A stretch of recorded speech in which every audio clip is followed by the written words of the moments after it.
Muy buenas noches, mis queridos y mis amados hermanos en Cristo. Qué bendición, qué bueno una vez más estar juntos de esta manera, preparándonos para tener el estudio de la palabra de Dios. Es una bendición, hermanos, poder compartir con ustedes una vez más. Y así espero que el gozo sea mutuo, el gozo en el Señor, la espera siempre de querer escuchar la exhortación de Dios, querer oír la palabra bendita de nuestro Dios, que siempre es de tanta ayuda y de tanta bendición a nuestras vidas. Así que sean todos bienvenidos una vez más a nuestro tiempo de estudio de la palabra. Pero como siempre, vamos a tener nuestro tiempo de oración. Siempre les estoy recordando que siempre envíen sus motivos de oración. Envíe siempre su motivo de oración para poder orar los unos por los otros. Esa es una bendición y es una buena manera de nosotros poder compartir el uno con el otro nuestras necesidades. ¿Ok? Así que recuerden eso. Y una segunda cosa que siempre estamos recordando es el hecho de que acostumbremos la familia. La familia. Es una bendición cuando podemos orar juntos. Y una de las cosas, de las, digamos, bendiciones y ventajas que podemos sacarle a este tiempo en el que por necesidad debemos estar en casa, pues aprovechemos este tiempo y orar juntos. Sería una grandísima bendición que pudiéramos orar juntos. Sé que muchos llegan un poquito quizás cansados, porque llegan justo quizás a la hora del estudio de la palabra de Dios, sea porque tienen permiso para llegar un poquito más tarde. Qué sé yo, hay muchas atenuantes ahí, ¿verdad?, que se pudieran presentar, pero la esencia de lo que les estoy diciendo es que es un tiempo maravilloso, un tiempo precioso, el hecho de que podamos reunirnos como familia para orar y después de orar, pues oír también el estudio de la palabra de Dios, que siempre es de edificación para nuestras vidas. Así que, hermanos míos, vamos a tomar estos minutos que siempre tomamos, para la oración. Vamos a tomar este tiempo para orar a nuestro Dios.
Gracias por este buen tiempo de oración que hemos tenido y vamos a inmediatamente empezar con el estudio de la palabra de Dios en esta noche. Antes de tener la lectura de la palabra de Dios, que la tendremos en el capítulo número 4, los primeros 3 versículos del capítulo 4 del libro de Amós, donde estamos estudiando. Vamos a orar un momento. Padre bueno, Dios del cielo, gracias Señor una vez más. Gracias Padre por este tiempo de oración que nos has permitido tener. Dios del cielo, que cada petición que presentamos delante de ti sea una petición que tú oyes, que tú atiendes. Así sabemos, Señor, que tú eres el Dios que oye y el Dios que hace. Gracias, Padre, también porque nos permites congregarnos, reunirnos de esta forma para tener el estudio de tu palabra. Oramos en el nombre de Cristo, Padre bueno, que tú traigas de tu gracia y de tu bendición. Enséñanos lo que tú quieres enseñarnos. Ayúdanos a nosotros, Señor, a tener corazones abiertos, completamente abiertos y corazones con la mejor actitud para oírte a ti, oh mi Dios. Bendícenos en esta noche y te damos gracias en el nombre de Cristo. Amén.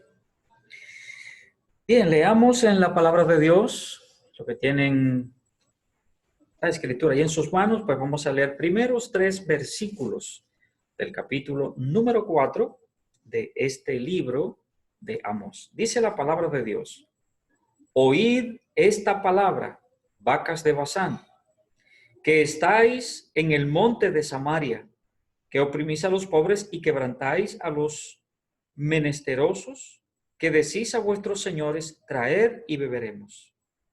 Jehová el Señor juró por su santidad: he aquí vienen sobre vosotras días en que os llevarán con ganchos y a vuestros descendientes con anzuelos de pescador.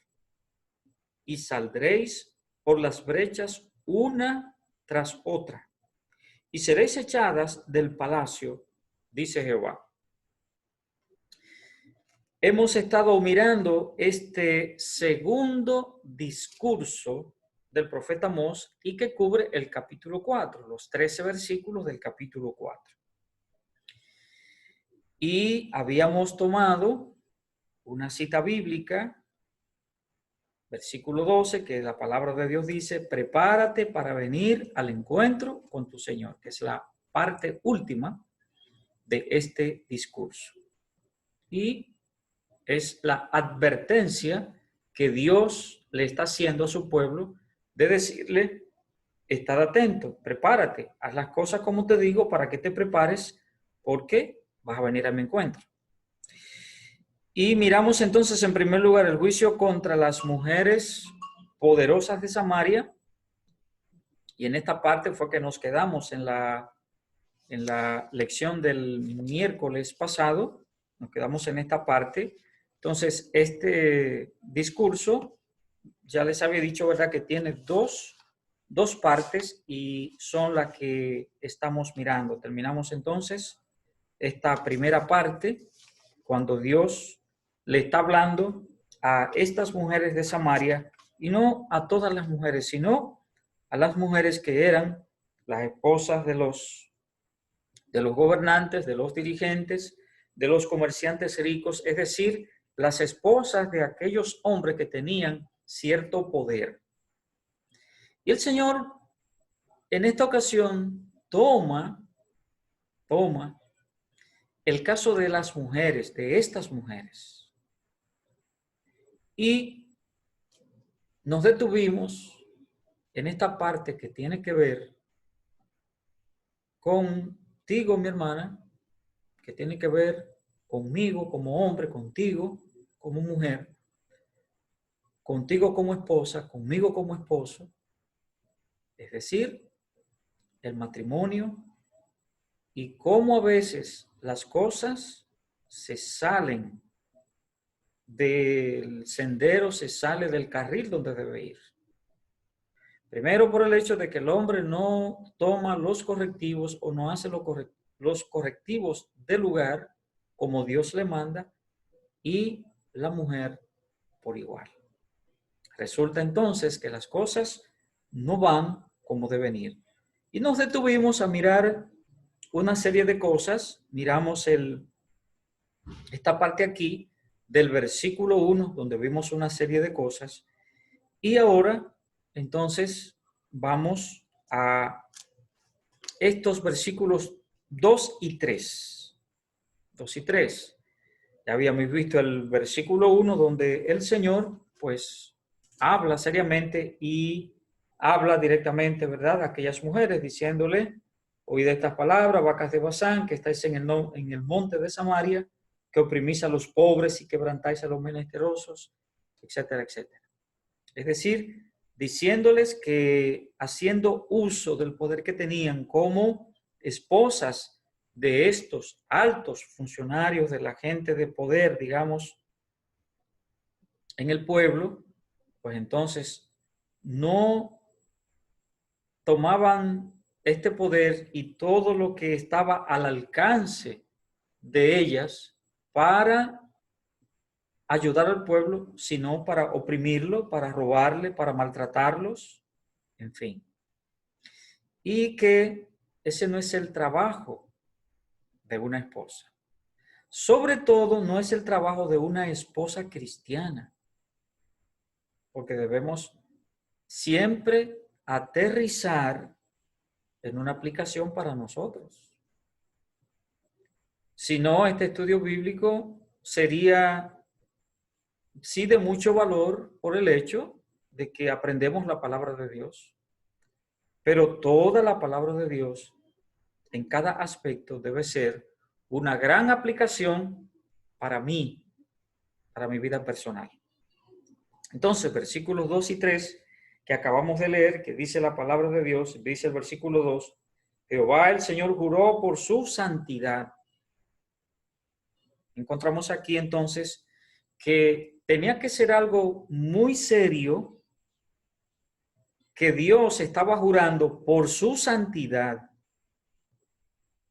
Jehová el Señor juró por su santidad, dice la palabra de Dios. Entonces, sigue diciendo la cita bíblica,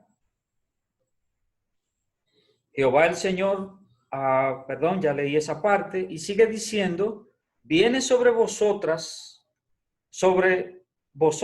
días que os llevarán con ganchos y a vuestros descendientes con anzuelos de pescador. Quizás usted ha ido, yo no sé si usted ha entrado alguna vez a un matadero, o si usted ha entrado a la carnicería de uno de esos supermercados grandes. Yo, como trabajaba en un supermercado y tenía que entrar, sobre esos primeros trabajos que uno tiene de soltero, y trabajaba en un supermercado.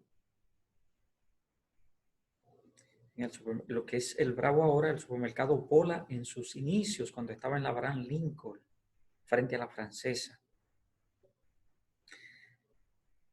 Y a veces mandaban a uno a los almacenes a sacar cosas o ayudar a otro a sacar cosas. Donde estaban los vegetales, donde estaban las carnes, donde estaban una cantidad de cosas. Se utilizan entonces en los mataderos y le digo, yo me crié en Los Minas e iba al matadero donde está ahora la entrada de los Tres Brazos. Allá había un matadero. Y los muchachos íbamos a ver todas esas vacas ahí en los corrales, como habían una especie como de cowboys, de vaqueros que la enlazaban por los cuernos, qué sé yo, la iban llevando por un trillito y la iban metiendo hacia un sitio. Y para después que la mataban de la manera que había que sacrificarla, pues entonces le quitaban la piel y iban poniendo enganchos, las piezas fuertes, las piezas pesadas en esos ganchos. Y lo iban rodando así por un tubo largo que tenía como un rodamiento, Y así iban rodando todo esto. Y yo llegué a ver eso. Cuando dice la palabra de Dios aquí, en el versículo 3 del capítulo 4, versículo 2, perdón, que las llevarían con ganchos. Está hablando acerca, por eso en el versículo 1 habla acerca de vacas de Basán. Y dice también que, y a vuestros descendientes con anzuelos de pescador. Casi todo el mundo sabe, todo muchacho dominicano ha visto pescar o ha ido alguna vez a esta actividad, probablemente. Y conoce lo que es un anzuelo, viéndolo y tocándolo. Entonces, cuando la palabra de Dios está hablando aquí acerca de ganchos y de anzuelos, todo esto es una imagen de la severidad del castigo que Dios traería a su pueblo. Y de manera particular a estas mujeres, que es el caso que nos ocupa. Es decir, vendría violencia sin contemplación. Cuando los asirios viniesen e invadieran el país, así sería. Y dice el versículo 3 entonces que serían echadas del palacio y saldréis por las brechas una tras otra y seréis echadas del palacio, dice Jehová. Iban a ser echados. Es decir, se iba a acabar. Se acabaría la vanidad, se acabaría el poder, se acabaría el dinero, la influencia y ahora vendría vergüenza. Iba a llegar eso, la vergüenza ahora. ¿Ok? Lamentablemente eso es lo que se estila cuando nosotros, o no lo que se estila, sino la consecuencia de lo que ha de suceder, de lo que ha de pasar cuando nos comportamos de la manera como se comportaban estas mujeres. Entonces, miramos en primer lugar en este segundo discurso, en primer lugar miramos este juicio contra estas mujeres ricas, estas mujeres poderosas de Samaria. Ahora, en segundo lugar, vamos a ver los versículos 4 y hasta el 13, vamos a ver la paciencia de Dios para con su pueblo Israel. Y en esta porción que es ya el resto del capítulo, vamos a encontrar entonces aquí, en este capítulo 4, esta parte, tres partes importantes desde el versículo 4 hasta el versículo 13. Se divide así para mejor entendimiento. En primer lugar, la primera parte, versículos 4 y 5, la primera división, versículos 4 y 5 del capítulo 4, dice la palabra de Dios: id a Betel y prevaricad, aumentad en Gilgal la rebelión y traed de mañana vuestros sacrificios y vuestros diezmos cada 3 días y ofreced sacrificio de alabanza con pan leudado y proclamad, publicad ofrendas voluntarias, pues que así lo queréis, hijos de Israel, dice Jehová el Señor. En esta primera parte lo que encontramos aquí, lo que Dios está diciendo a su pueblo, lo que está Dios declarando es la falsa religión, lamentablemente, del pueblo de Dios. Oiga eso. Falsa religión del pueblo de Dios. ¿Cómo es que el pueblo de Dios lo que hace es que practica una falsa religión? Miremos qué es lo que dice la palabra de Dios. Porque en estos versículos el profeta lo que hace es, cuando uno lee lo que dice aquí, es que el profeta se muestra, se torna irónico y sarcástico. Lo que está utilizando es una ironía, está utilizando un sarcasmo. Y es como que pareciera que el profeta está invitando al pueblo a que vaya a la idolatría. Pero note que lo que está utilizando es lo que se solía hacer para adorar y para alabar el nombre de Dios. Eso es lo que utiliza el profeta. Ese es el lenguaje que utiliza, si usted nota. Vaya a Betel, dice, id a Betel y prevaricad, aumentad en Gilgal la rebelión. Dice, traed de mañana vuestros sacrificios y vuestros diezmos. ¿Qué es lo que se solía hacer? Eso era lo que se solía hacer.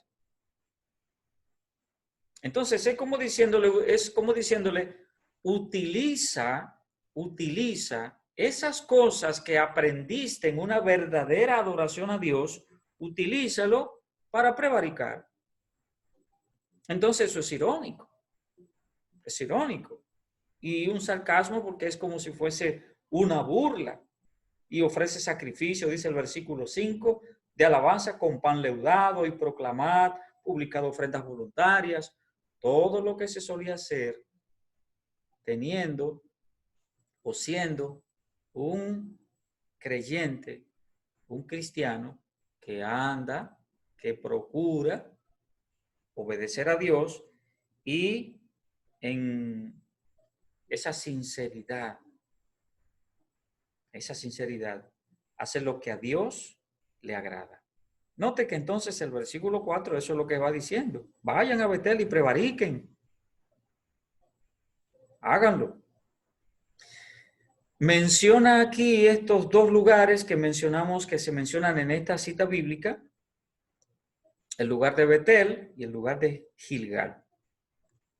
Eran dos lugares que Dios los había utilizado en el pasado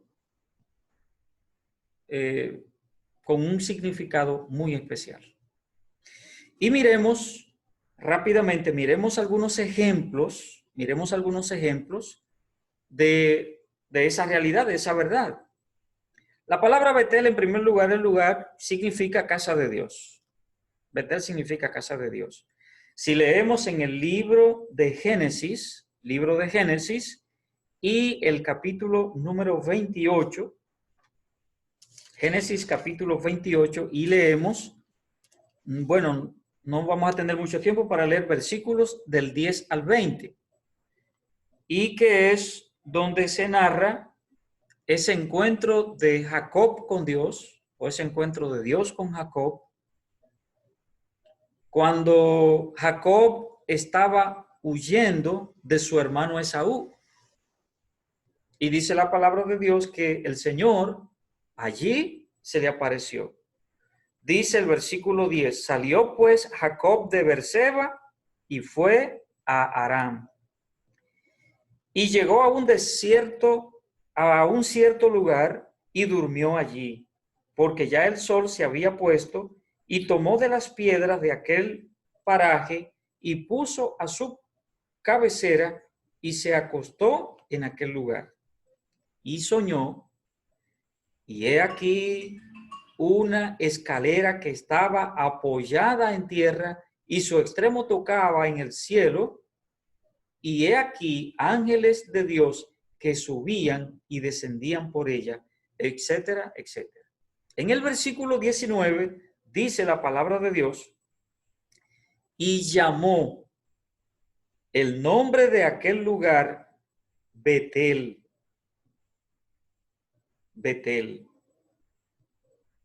Es decir, que la palabra de Dios dice que Jacob le puso a aquel lugar Betel. ¿Qué significa? Casa de Dios. Sí, este es un lugar donde Dios, hablé con Dios, Dios se me apareció. Así dice, ¿verdad? La palabra de Dios. En el capítulo número 35 del mismo libro de Génesis, y en los primeros 3 versículos, note también lo que dice la palabra de Dios hablando acerca de Betel. Estamos hablando de que estos nombres que menciona Amós, estas ciudades que menciona Amós aquí, en estos versículos 4 y 5, Betel y Gilgal eran lugares que tenían al principio un significado especial por lo que ocurrió en ellos. Entonces, al leer Génesis capítulo 35, versículos 1 a 3, también encontramos otra cosa interesante. Dice la palabra de Dios: dijo Dios a Jacob, levántate y sube a Betel y quédate allí, y haz allí un altar al Dios que te apareció cuando huías de tu hermano Esaú, haciendo memoria a lo que acabamos de leer en el capítulo 28. Entonces Jacob dijo a su familia y a todos los que con él estaban: quitad los dioses ajenos que hay entre vosotros y limpiaos y mudad vuestros vestidos. Verso 3. Y levantémonos y subamos a Betel, y haré allí un altar al Dios que me respondió en el día de mi angustia y ha estado conmigo en el camino que he andado. Wow, son palabras tan hermosas, hermanos, aquí, que salen del corazón de un hombre que amaba a Dios. Qué bueno eso, ¿verdad?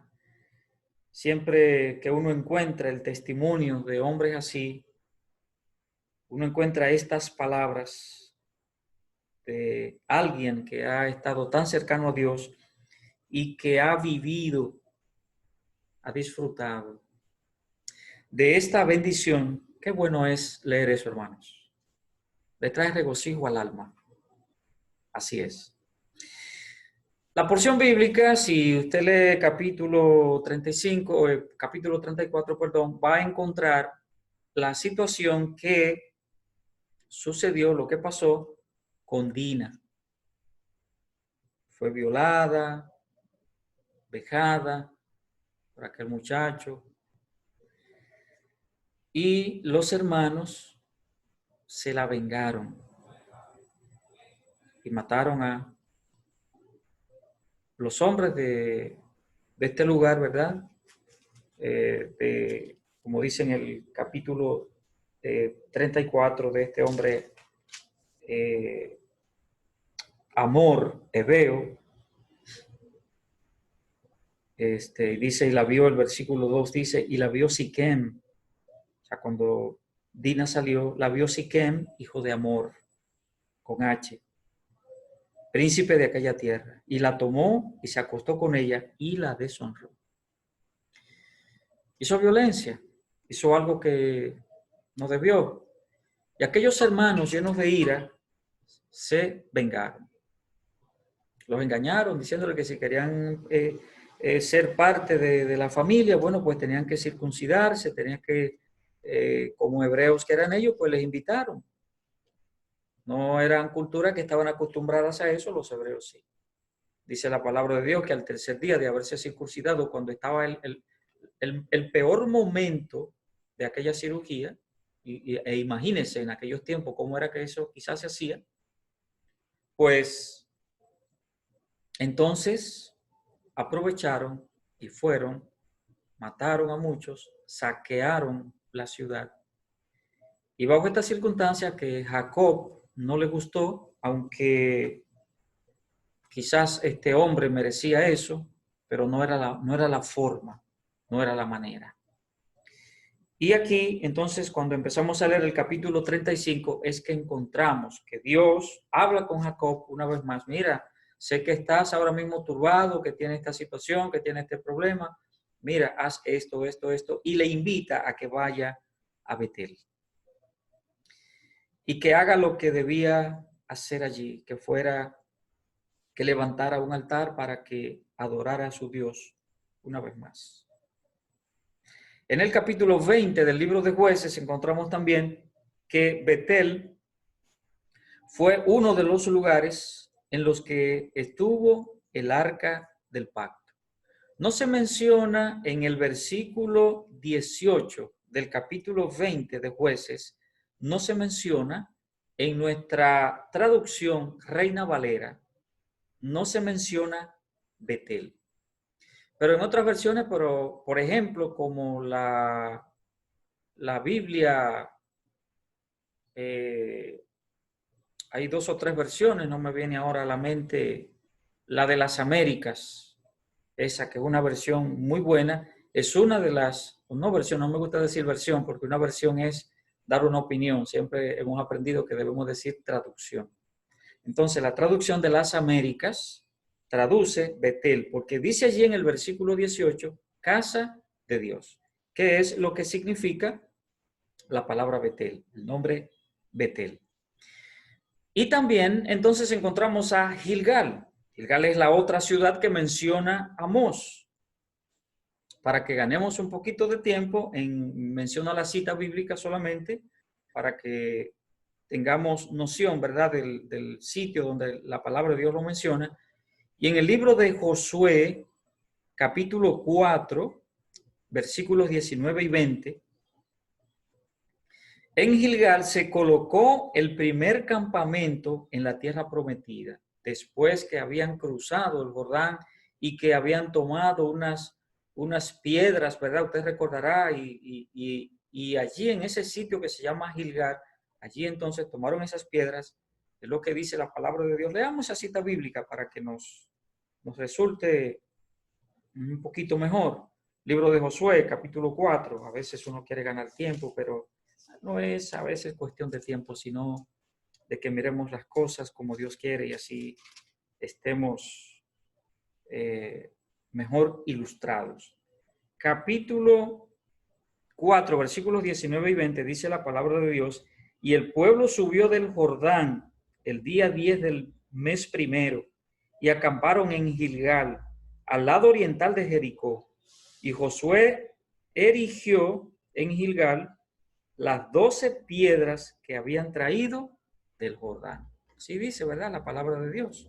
Entonces tomaron esas piedras y Gilgal por eso era un lugar de adoración, un lugar que en el pasado así fue. Es decir, ¿verdad?, se colocó allí ese primer campamento a la entrada en la tierra prometida. Igualmente también en el libro de Josué, capítulo 5, versículos 10 y 11, también allí se celebró la primera Pascua. La primera Pascua.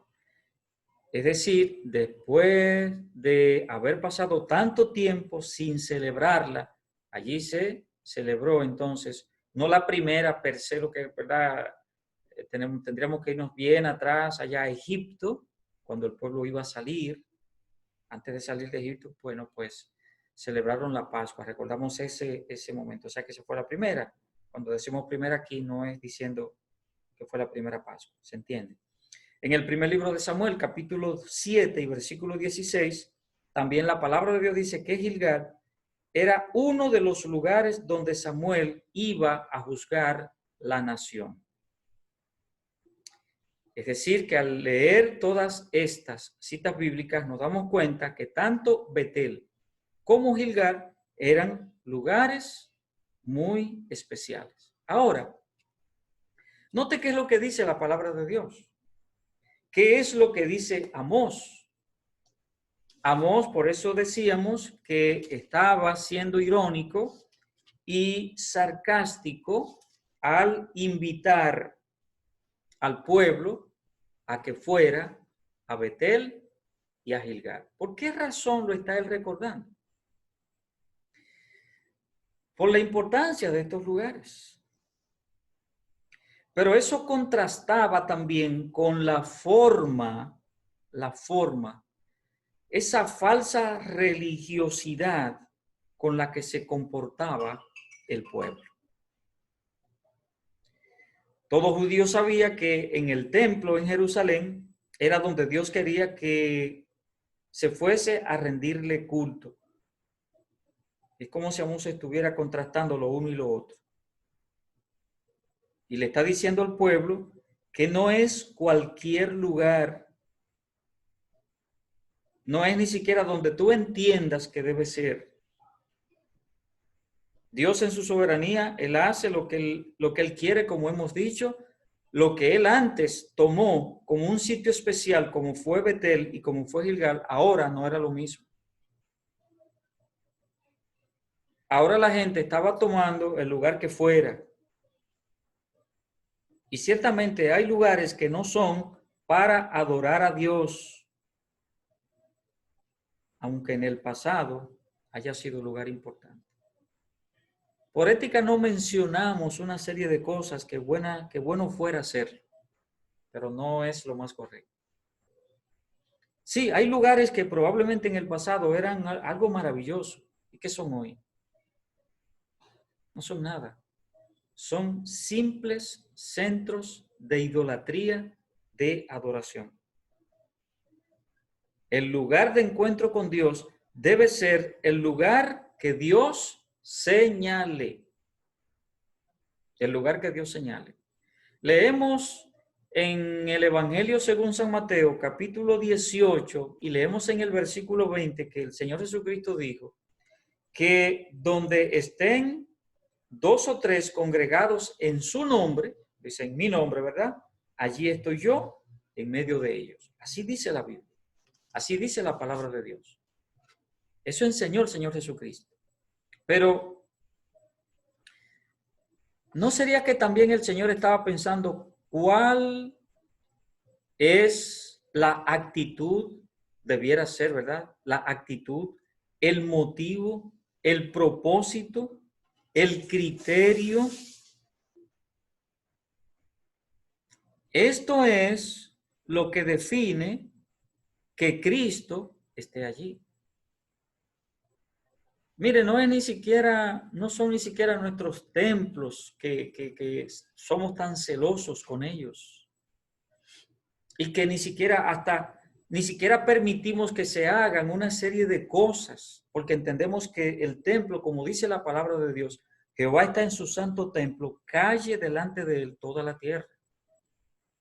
Que se haga todo en orden, como Pablo le planteó a los hermanos en Corinto. Pero recuerde que no es el templo. No es el templo. Sí, tiene el templo, por supuesto. Hay que darle ese nivel de respeto.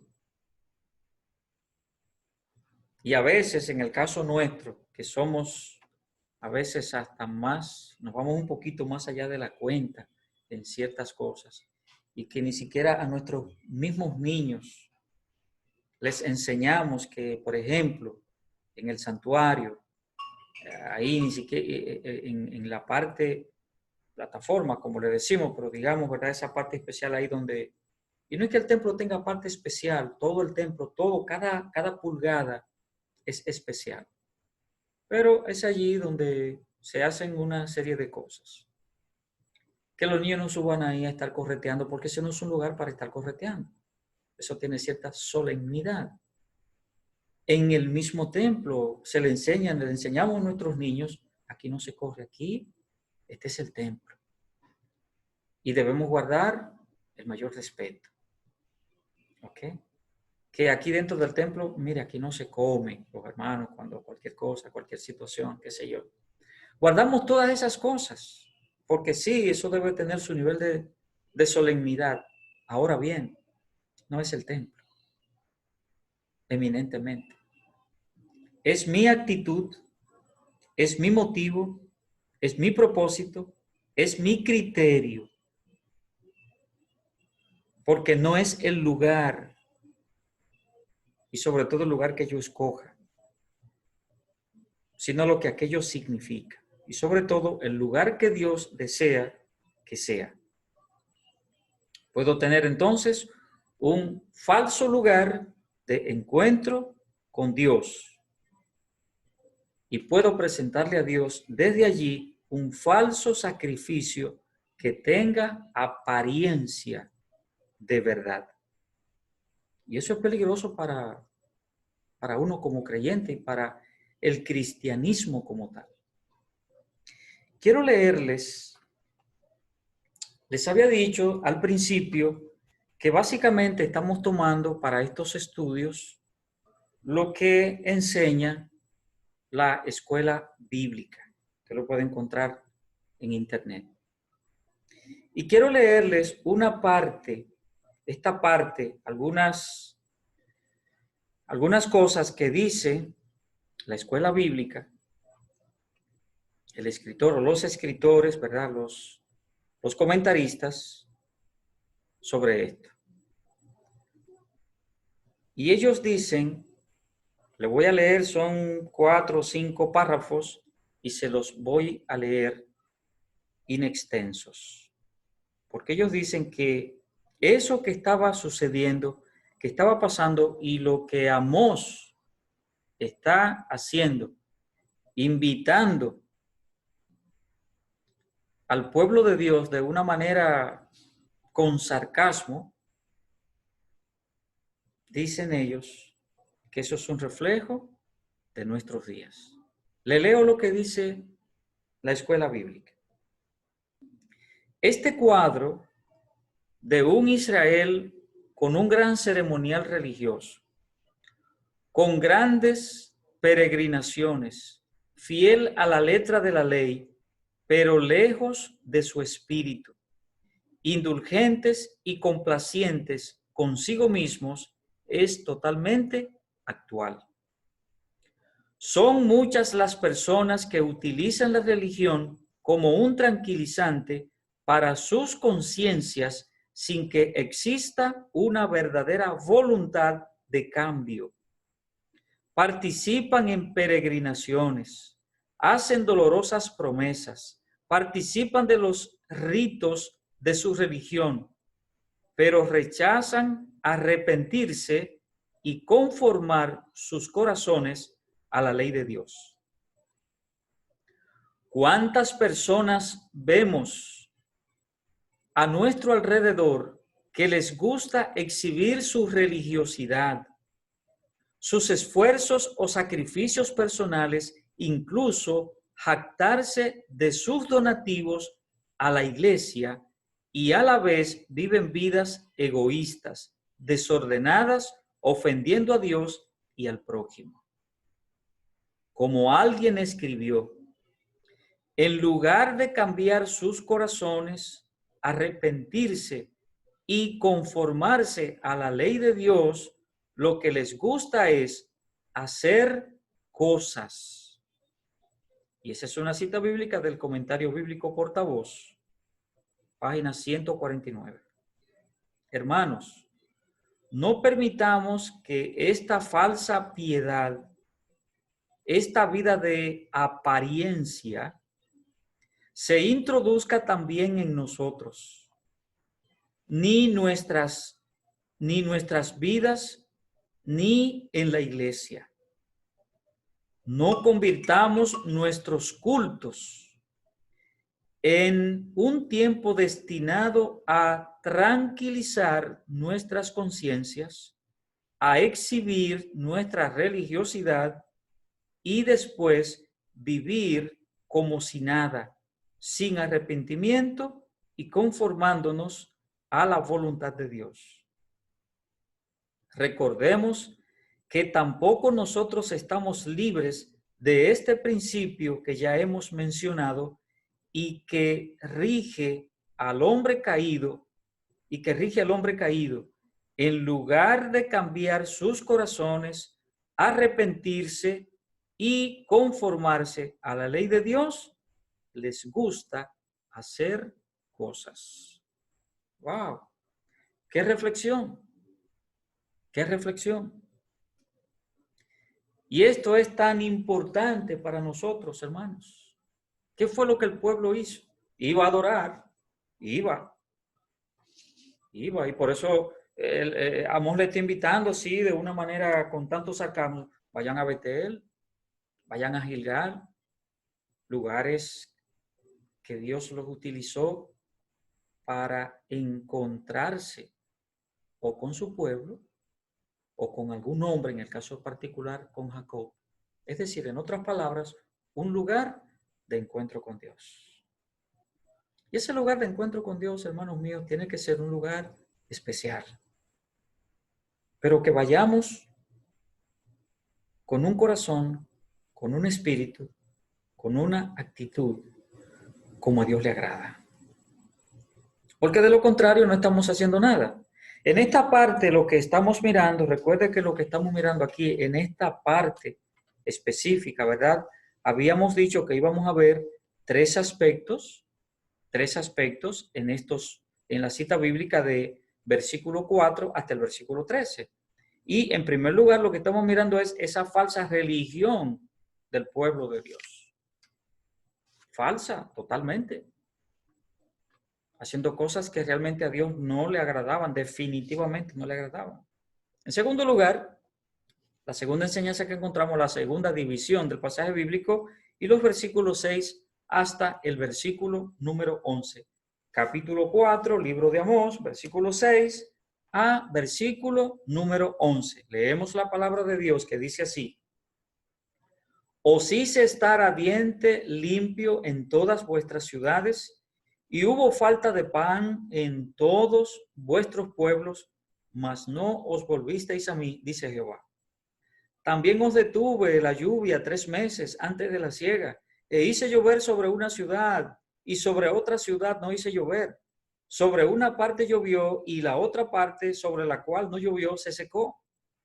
Y venían 2 o 3 ciudades a una ciudad para beber agua, y no se saciaban. Con todo, no os volvisteis a mí, dice Jehová. Os herí con viento solano y con oruga, la langosta devoró vuestros muchos huertos y vuestras viñas y vuestros higuerales y vuestros olivares, pero nunca os volvisteis a mí, dice Jehová. Envié contra vosotros mortandad, tal como en Egipto, maté a espada a vuestros jóvenes con cautiverio de vuestros caballos, e hice subir el hedor de vuestros campamentos hasta vuestras narices, mas no os volvisteis a mí, dice Jehová. Verso 11. Os trastorné como cuando Dios trastornó a Sodoma y a Gomorra, y fuisteis como tizón escapado del fuego, mas no os volvisteis a mí, dice Jehová. Fíjese que la palabra de Dios dice aquí cuántas cosas Dios hizo para procurar que el pueblo regrese a él. Y lo que hizo el pueblo fue que puso un corazón duro. Por eso estamos mirando en esta segunda parte, esta parte número 2 del pasaje bíblico, la dureza del corazón del pueblo. Y hay aquí tantas cosas que son dignas de mención. Mientras el pueblo se ofuscaba en los deseos de su corazón y en una religiosidad vacía como acabamos de hacer, y una religión hecha a la medida. Mientras el pueblo hacía eso, Dios estaba a través de muchos medios buscando el arrepentimiento de ellos. ¿Sabe por qué mencionamos el hecho de que una religión hecha a la medida? Eso es verdad, eso es así. Es cierto. Es verdad. Hoy vivimos una religión, una religiosidad hecha a la medida. ¿Qué es lo que a mí me gusta? Ah, bueno, pues eso es lo que yo hago. ¿Qué es lo que me agrada? ¿Qué es lo que yo entiendo? ¿Qué es lo que yo creo? Y así hago. Hoy vivimos así. Hoy vivimos así. Mire, no es por ejemplo, porque estamos ahora en medio de la pandemia, que puede excusarse la falta, por ejemplo, a la iglesia. ¿Te ve? Pudiera eso excusarse ahora, no el domingo que nos estamos reuniendo. Se excusa la otra parte porque obviamente no nos estamos reuniendo por ya cosas obvias. Ahora, hay tanta gente que no es por esto ahora. No es por la pandemia. Es que han sido así siempre. Porque han hecho ese asunto a su medida. Elijo un domingo del mes para ir. El primer domingo, el tercer domingo, el segundo, el cuarto. Una vez al mes voy. Y ya cumplí con Dios. O sea, una cuestión hecha a su medida. Ah, bueno, cada 2 meses voy una vez. Cada 3 semanas voy una vez. Pero no es porque no puede, sino porque no quiere. ¿Sabes? A mí no me gusta estar hablando mucho asuntos de dinero, qué sé yo, porque la gente se molesta cuando se habla de asuntos de dinero, y aunque la palabra de Dios así lo dice, yo rara vez hablo de asuntos de dinero. Por la gracia de Dios en nuestra iglesia, la gente muy fiel ha entendido y ha comprendido qué se hace con el dinero, lo que Dios dice. Y la gente sabe y ve. Estoy hablando de la primera iglesia bautista fundamental La Fe, localizada en Villajuana, la frontera de Villajuana, Villa Consuelo, Santo Domingo, República Dominicana. Con una contabilidad bien organizada, todo se hace como hay que hacer. Allí trabajamos así. El pastor no tiene que ver nada con dinero. Hay gente que se ocupa de esas cosas. Pero ¿sabe por qué menciono eso? Y porque es también otra parte que la gente hace según quiere. La gente hace según desea. Porque Dios nos dice, hermano, que debemos ser dadivosos y que seamos de corazones alegres para dar, o sea, que demos con alegría delante de Dios. Pero hay cristianos que tienen 20 años y no saben cómo se escribe la palabra diezmo. No saben si es con Z, si es con S, porque no es parte de su caligrafía.